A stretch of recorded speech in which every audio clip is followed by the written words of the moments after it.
Thank you so much, Karoline. What does President Trump mean when he says Republicans ought to nationalize voting? What does that look like in practice?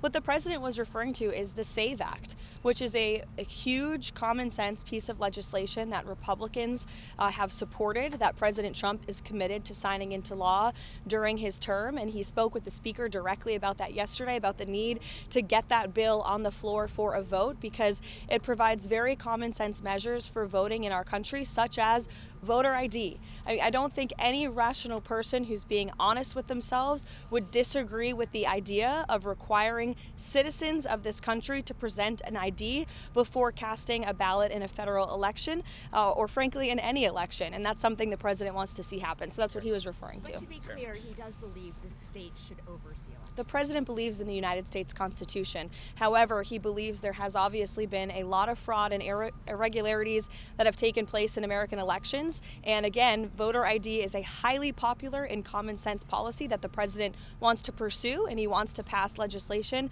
to make that happen for all states across the country. And Carol, just to follow up on that, he said specifically that they should take over elections in 15 states. Can you tell us what he meant by that, what 15 states he's referring to in terms of Republicans taking over elections? Again, what I was just telling you is that with the passage of the SAVE Act, voter ID will be implemented across all 50 states. The president was referring to specific states in which we have seen a high degree of fraud. If you look at states like California, or if you look at New York City, for example, non-citizens are allowed to vote in elections in places like California and New York City. That just creates a system, an electoral system, that is absolutely ripe with fraud. And you cannot deny the fact that, unfortunately, there are millions of people who have questions about that, as does the president. He wants to make it right, and the SAVE Act is a solution to doing it.